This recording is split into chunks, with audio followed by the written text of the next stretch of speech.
قرآن کیسا نور ہے کہ جو اسے تھام لیتا ہے وہ دنیا میں بھی اسے کام آئے گا اور قبر میں بھی کام آئے گا. تو پتہ چلا سورہ ملک اور سورہ سجدہ. ٹھیک ہے, پہلا وظیفہ یا پہلی بلیسنگ یہ لے لیں کہ یہ لمبی صورتیں زیادہ نہیں ہیں. رات کو سونے سے پہلے ان دونوں صورتوں کی تلاوت کرنا سنت مصطفیٰ ہے. صحابی رسول حضرت جابر رضی اللہ تعالیٰ عنہ فرماتے ہیں, ترمذی کی حدیث ہے, کہ رسول پاک علیہ الصلوۃ والسلام سورہ سجدہ اور سورہ ملک کی تلاوت کیے بغیر آرام نہیں فرماتے تھے. اللہ کرے کہ ہم روزانہ رات سونے سے پہلے یہ دو صورتیں پڑھیں. اور سورہ ملک کی تو کیا بات ہے, آج اسپیشلی میرا ٹاپک جو ہے وہ سورہ ملک ہے. سورہ ملک 29واں پارہ جہاں سے سٹارٹ ہوتا ہے یہ وہاں سے, اور تقریباً 3 منٹ لگتے ہیں. اب پڑھ کے دیکھیں, اگر پراپر تلاوت کریں تو you require only 3 to 4 minutes to recite سورہ ملک. مگر سبحان اللہ 2 رکوع ہیں, 30 آیتیں ہیں.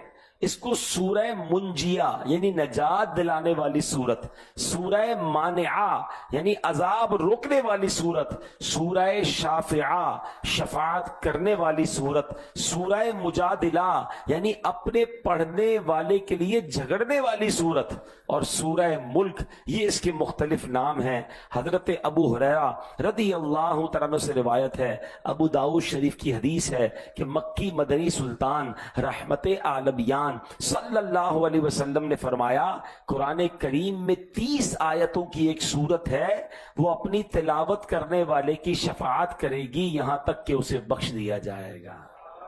اور وہ کون سی ہے؟ آقا نے فرمایا تبارک الذی بیدہ الملک. یہ وہ سورت ہے. 4 minutes required. ہم سونے سے پہلے کچھ لوگ شاور لیتے ہیں, کچھ لوگ ڈریس چینج کرتے ہیں, کچھ لوگ برش کرتے ہیں, بہت ساری چیزیں جو لوگ کرتے ہیں, دوائی کھاتے ہیں, بہت ساری روٹینز ہیں جو سونے سے پہلے بندہ کر رہا ہوتا ہے. تو کیا 4 منٹ نکال کر ہم سورہ ملک نہیں پڑھ سکتے جو انشاءاللہ ہماری قبر میں شفاعت کرے گی؟ سورہ ملک کا ایک نام مجادلہ, جھگڑا کرنے والی سورت ہے نا. سنیے, روایت میں ہے سورہ ملک اپنے پڑھنے والے کی طرف سے جھگڑا کرے گی اور اسے جنت میں داخل کر دے گی. یہ جھگڑا وہ والا جھگڑا نہیں ہوگا جو آپس میں ہم لڑتے ہیں. ایک مان والا بھی تو ہوتا ہے نا, کہ نہیں یا اللہ میں نے اس کی بخشش کروانی ہے, میں نے اس کی شفاعت کروانی ہے. اللہ کی بارگاہ میں یہ جو جھگڑے کے الفاظ آئے ہیں نا, کہ اللہ کی بارگاہ میں وہ جو مان والی ضد ہوگی, یہ سورہ ملک کے بارے میں بھی آئی. اور مجھے ایک اور روایت یاد آئی, حدیث کا خلاصہ ہے, چلیں یہ بھی آج اچانک یاد آ گئی تو بڑی پیاری حدیث ہے. نسائی شریف میں یہ حدیث موجود ہے, اور بھی کتابوں میں ہے, کہ قیامت کے دن حدیث کا خلاصہ ہے کہ وہ نیک افراد جن کو اللہ کریم اپنے کرم سے جنت میں داخل فرما دے گا, ان میں سے کچھ لوگ وہ ہوں گے جو اللہ کی بارگاہ میں کھڑے ہو جائیں گے اور اللہ سے کہیں گے یا اللہ ہماری تو بخشش ہو گئی, مگر ہمارا ایک دوست ہے جو جس نے نمازیں ہمارے ساتھ پڑھی, ہم گواہی دیتے ہیں اس نے روزے رکھے, یا اللہ ہم گواہی دیتے ہیں وہ ہمارے ساتھ نیکیاں کرتا تھا, اے اللہ اسے تو نے جہنم میں ڈال دیا ہے کیونکہ اس کے گناہ زیادہ ہوں گے. اے اللہ تیری بارگاہ میں اس کے لیے سفارش کرتے, وہ بندہ اللہ سے مان والا جھگڑا کرے گا, اور اس نیک شخص کو اجازت دی جائے گی کہ جاؤ اپنے دوست کو جہنم سے نکال کر جنت میں ساتھ لے جاؤ. درود پاک کی فضیلت ہم سنیں گے. سرکار دو عالم صلی اللہ تعالی علیہ وسلم نے فرمایا, تم جہاں بھی ہو مجھ پر درود پڑھو کہ تمہارا درود مجھ تک پہنچتا ہے. صلو علی الحبیب صلی اللہ تعالی علی محمد صلی اللہ علیہ وسلم. امام جلال الدین سیوطی شافعی رحمت اللہ تعالی علیہ اپنے دور کے بہت بڑے عالم, مفسر قرآن, محدث اور ولی کامل ہیں, اور آپ کی کتاب ہے شرح الصدور. کمال کی کتاب ہے, میں مشورہ دوں گا اس کو ضرور پڑھیں, حاصل کریں. یہ یوں سمجھیے بیماری سے لے کر انتقال ہونے تک اور پھر قبر کے معاملات تک, سکرات کے معاملات, قبر کے معاملات تک ایک ایسی کتاب ہے, اور اس میں ایسے ایسے آپ نے سچے واقعات اور روایتیں نقل کی ہیں کہ انسان کو یہ جو آخرت کا ٹریول ہے, جو لاسٹ ٹریول ہے, اس کی سمجھ بھی آتی ہے, اور پھر اس میں کیا کیا اس نے کرنا ہے وہ بھی سیکھنے کو ملتا ہے. تو شرح الصدور یہ کتاب میں آپ کو ریکمنڈ کروں گا, بڑی کمال کی کتاب ہے. اسی کتاب میں ایک بڑا عجیب اور بڑا ہی یوں سمجھے ایمان افروز واقعہ آپ نے لکھا. حضرت ابان بن ابو عیاش رحمت اللہ تعالی فرماتے ہیں, جب حضرت مورق عجلی رحمت اللہ تعالی کی وفات ہوئی, اس وقت میں آپ کے قریب موجود تھا، اور جب انہیں کفن دیا گیا تو ہم نے دیکھا کہ ان کے سر سے ایک نور نکلا جو روف کو، چھت کو چیرتا ہوا اوپر چلا گیا۔ ایسا ہی نور ان کے پاؤں کے پاس سے نکلا، اور ایسا ہی نور ان کی باڈی سے، ان کے جسم کے درمیان سے نکلا، یعنی 3 جگہوں سے، پارٹ آف دا باڈی سے نور نکل کر اوپر کی طرف گیا۔ ابھی ہم حیران تھے کہ یہ کیا ہو رہا ہے اور ان کے ساتھ یہ کیسا معاملہ ہو رہا ہے۔ تو حضرت مورک نے اپنے چہرے سے کفن ہٹایا اور کہا کیا تم لوگوں نے کچھ دیکھا ہے؟ ہم نے کہا جی ہاں، ایسے 3 نور بلند ہوتے ہوئے دیکھے ہیں۔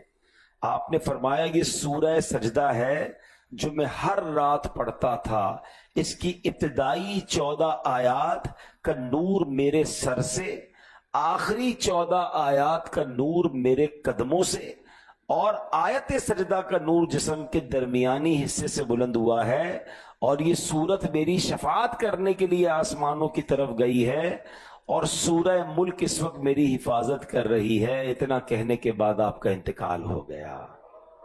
اللہ اکبر! قرآن کس طرح مرنے کے بعد حفاظت کرتا ہے، کس طرح عذاب سے بچاتا ہے۔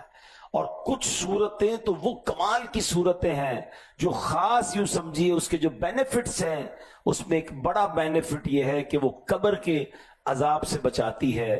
ورنہ غور کریں، مرنا تو بڑا مشکل کام ہے، روح نکلنے کی سختیاں، فرمایا روایتوں میں تلوار کے 1000 وار سے زیادہ سخت تکلیف ہے، پھر دنیا چھوٹنے کا غم، عزیز رشتہ داروں، آل اولاد سے جدائی کا صدمہ، اس کے ساتھ ہی قبر کی تنہائی، وحشت اور اندھیرے کا سامنا، 1000 طرح کی مشکلات ہیں جب بندے کی روح جو ہے اس کی باڈی سے جدا ہوتی ہے۔ مرنا تو ہم سب نے ہے، مگر اللہ سے دعا کرتے ہیں کہ اللہ ہمیں خیر و عافیت والی، کلمے والی، ایمان والی موت نصیب فرمائے۔ کہ یار مرنے کے بعد کوئی کیسے جواب دے سکتا ہے؟ مرنے کے بعد کوئی کیسے زندہ ہو سکتا ہے؟ یہ تو جناب مولانا صاحب نے عجیب سے واقعہ سنا دیا۔ تو یہاں بھی پرابلم یہ ہے کہ قرآن پڑھتے نہیں ہیں۔ اگر قرآن پڑھیں تو قرآن پاک میں کئی ایسے واقعات موجود ہیں کہ مرنے کے بعد اللہ کی قدرت سے، ہمارا عقیدہ کیا ہے، رب چاہے تو اپنے بندوں کو مرنے کے بعد بھی زندہ کر سکتا ہے۔ تو قرآن میں کتنے واقعات ہیں، اب ذرا میں آپ کو اشارہ دے دیتا ہوں۔ پہلے سپارے میں، جو ماشاءاللہ قرآن پڑھ رہے ہیں تفسیر کے ساتھ وہ میری بات کو اگری کریں گے، پہلے سپارے میں 70 افراد کے مر کر زندہ ہونے کا واقعہ ہے۔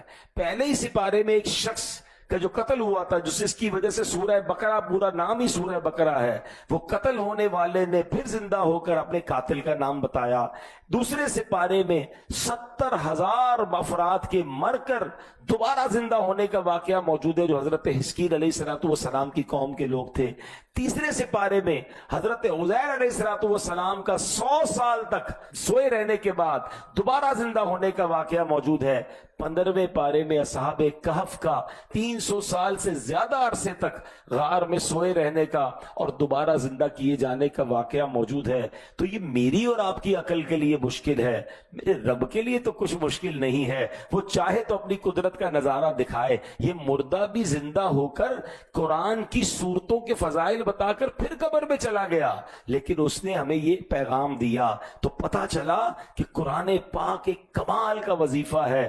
دوست وہ ہوتا ہے جسے دیکھ کر خدا یاد آ جائے۔ ہاں، روایتوں کا مضمون ہے، دوست وہ ہوتا ہے جسے دیکھ کر خدا یاد آ جائے۔ ایک اور روایت یہ ہے کہ دوست کے دین پر ہوتا ہے۔ سوچے میں کس دوست سے دوستی کر رہا ہوں۔ اچھا، کچھ لوگ تو اور آگے بڑھ جاتے ہیں، کہتے ہیں میرا دوست غیر مسلم ہے، میں جانتا ہوں میرے دوست کے عقیدے ٹھیک نہیں ہیں، میں جانتا ہوں اس کا عجیب سا خیالات ہیں اللہ رسول کے بارے میں، اس کے صحابہ اہل بیت کے بارے میں، اولیاء کے بارے میں بڑی بکواس کرتا ہے، مگر وہ اس کا ایمان ہے، میں تو صرف کھانا کھاتا ہوں، رات کو کھیلتے کودتے ساتھ ہیں۔ ولا حول ولا قوت الا باللہ۔ جو اللہ کے بارے میں، رسول کے بارے میں، صحابہ کے بارے میں، اہل بیت کے بارے میں بری بات کرے، وہ میرا دوست ہو کیسے سکتا ہے؟ آپ کے ماں باپ کے بارے میں کوئی بری بات کرے، دوستی کریں گے اس سے؟ بتائیے نا، آپ کی ماں کو گالیاں دے اور ام المومنین کے بارے میں بری بات کرے، آپ کہیں گے یار یہ تو اس کا مسئلہ ہے، میں تو بس رات کو ڈنر کو جاتے ہیں، چائے پیتے ہیں، دوستی ہے، باقی اس کا عقیدہ الگ ہے، میرا عقیدہ الگ ہے۔ کیا جواب دو گے آپ قیامت کے دن ان صحابہ کرام، اہل بیت اور ان بزرگان دین کو جن کے بارے میں وہ بکواس کرتا ہے؟ دوست کے دین پر ہوتا ہے،